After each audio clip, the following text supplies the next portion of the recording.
दोस्तों, मालदीव भारत के लिए कितना अहम है ये बताने की जरूरत शायद नहीं है। मालदीव की लोकेशन भारत के लिए बहुत खास है, इसीलिए भारत हमेशा से ही मालदीव से अच्छे रिश्ते रखने की कोशिश करता आया है। वहीं मालदीव को भी भारत की आर्थिक रूप से बहुत जरूरत पड़ती है। लंबे समय से भारत मालदीव को सिक्योरिटी देता आया है, इसीलिए दोनों देशों के रिश्ते भी हमेशा से अच्छे रहे हैं।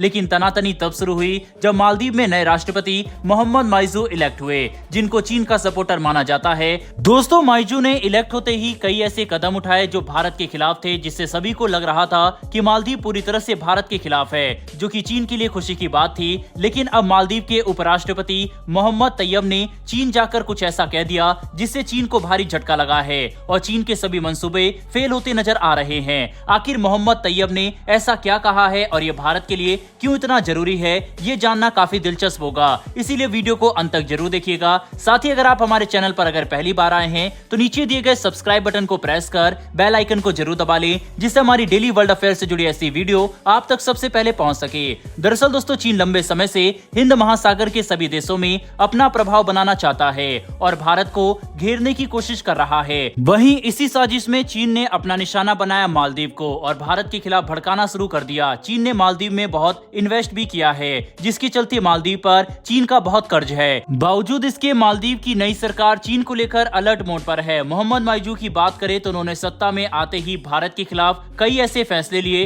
जिसको देखकर सभी को लग रहा था कि मालदीव भारत विरोधी मानसिकता रखता है और चीन का बहुत बड़ा सपोर्टर है। माइजू ने मालदीव से इंडियन सोल्जर्स को वापस लेने की रिक्वेस्ट भी की है, जिसके बाद भारत ने मालदीव से अपने सोल्जर को हटाने के लिए कमेटी बनाई, जो कि फैसला लेगी कि भारत को अपने सोल्जर को हटाना है या फिर नहीं। लेकिन जो लोग ये सोच रहे थे कि मालदीव चीन को कोई भी अथॉरिटी दे देगा, तो ऐसा बिल्कुल भी नहीं है। मालदीव ने अब ये साफ कर दिया है कि वह सभी देशों के साथ मिलकर काम करना चाहता है और मालदीव का विकास उनकी पहली प्रायोरिटी है। दरअसल चीन में इंडियन ओशियन रीजन फोरम में मालदीव के उपराष्ट्रपति हुसैन मोहम्मद लतीफ शामिल हुए और उन्होंने अपने भाषण में कई चीजों को साफ कर दिया। मोहम्मद लतीफ की ये स्पीच बहुत मायने रखती है, क्योंकि माइजू के बाद चीन की यात्रा करने वाले वह दूसरे बड़े नेता हैं। बता दें कि इससे पहले जब इब्राहिम मोहम्मद सोलो के कार्यकाल में इंडियन ओशियन रीजन फोरम हुआ, तब उसमें मालदीव ने शामिल होने से इनकार कर दिया।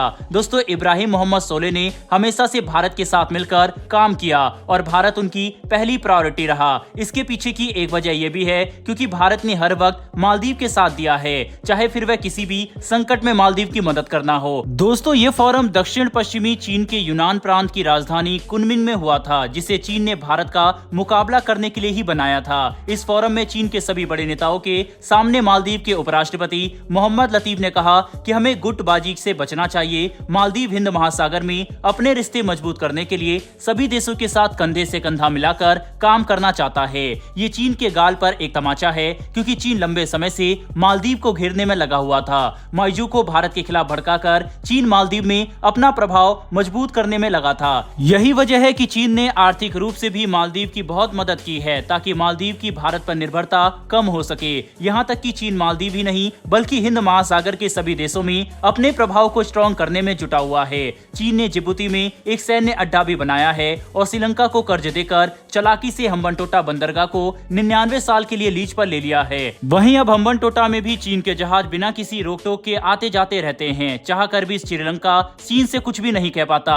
अब मालदीव ने चीन के सभी मंसूबों को फेल करते हुए सभी देशों के साथ मिलकर काम करने की बात कही। जाहिर सी बात है, भारत से अब कोई भी देश दुश्मनी लेना बिल्कुल भी नहीं चाह रहा, क्योंकि इसका परिणाम सबको भुगतना पड़ रहा है। वहीं पर इसका बड़ा एग्जाम्पल खुद मालदीव ही है। पिछली सरकार में भारत मालदीव को हर छोटे से छोटा जरूरत का सामान एक्सपोर्ट करता था, जिसमें दवाइयां मेन थी। बता दे, भारत मेडिसिन के क्षेत्र में तेजी से आगे बढ़ रहा है, इसीलिए कई देशों को हम मेडिसिन एक्सपोर्ट करते हैं। लेकिन मौजू ने राष्ट्रपति बनने के बाद भारत से दवाइयां लेना बंद कर दिया और पाकिस्तान से हाथ मिला लिया। अब पाकिस्तान से एक खबर निकलकर सामने आ रही है, जिससे मालदीव को तगड़ा झटका लगा है। दरअसल लाहौर की एक कंपनी के सिरप जब शक के दायरे में आई तो WHO ने मालदीव को इसकी जांच करने के लिए कहा। जब सिरप की जांच की गई तो इसमें विषैले तत्व मिले, जिसकी वजह से मालदीव इस सिरप के ऊपर बैन लगाने जा रहा है। देखा जाए तो मालदीव का अवर स्मार्ट बनना उसे बहुत महंगा पड़ा है, इसीलिए अब वह अपनी गलती को सुधारना चाहता है और भारत से कोई दुश्मनी मोल लेना नहीं चाहता। इस बात को चीन के उपराष्ट्रपति तैयब ने भी साफ कर दिया है। वैसे दोस्तों, आपको क्या लगता है कि क्या मालदीव सच में भारत के साथ आगे चलकर रिश्तों को सामान्य कर पाएगा या फिर नहीं? अपनी राय राय कमेंट बॉक्स में लिखकर जरूर बताइएगा।